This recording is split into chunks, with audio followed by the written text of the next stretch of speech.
So April marks Social Security Month, and here to give us an overview of what we need to be aware of is Alex Astin from Burns Estate Planning and Wealth Advisors. Thanks so much for joining us this morning. Thank you. So first, there are some concerns about some reductions in benefits. Tell me a little bit about what that means. Well, right now, I mean, Social Security is essentially a pay-as-you-go system, right? So we have an increasing retirement age right now as far as when you can fully retire. That's been increasing. But baby boomers, right, they're retiring and birthing rates have slowed.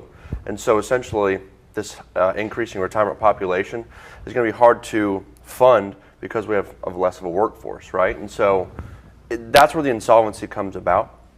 Right now, the Social Security trustees estimate those benefits run out by about 2032. Now, that's if nothing is done, okay? But what that means is about a 24% reduction in your benefits, which is not nothing, right? It's significant. And so that can cause you to rely more on what you've saved for your retirement, maybe your 401k, maybe some money in the bank, things like that. So it's something to be thinking of, right? If that is 6 years away, right? What if you're getting ready to retire? What if you're already retired? Having a 24% cut in your benefits?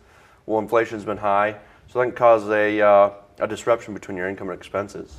Yeah, absolutely. So now, what do you advise people to do?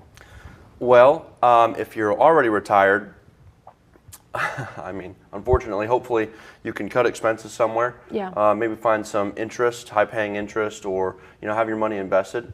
But if you're not already retired, right, plan for those benefits. Maybe if you're going to retire a year or two from now, maybe make it 4 or 5, because we don't know. You're kind of in that sweet spot of 6 years of possibly being not funded to maybe your retirement date. So maybe plan for the worst, and ultimately, if you plan for the worst and something better happens, your plan still works. But that's the number one thing, right? Have enough income to come in and also account for inflation, right? Because your expenses aren't always going to remain the same.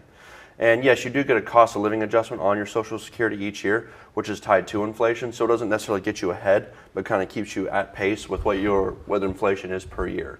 But it can be tough. It can be really tough to estimate what you should do if Social Security does cut. Now, if I had to guess, there's a couple different ways that this can be replenished, right?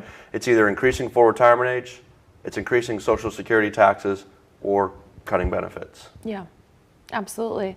Well, thank you so much for joining us for this first segment. When we come back, we'll talk about some Social Security scams that you need to know about. But coming up, your questions, our answers, and our daily Q&A is up next.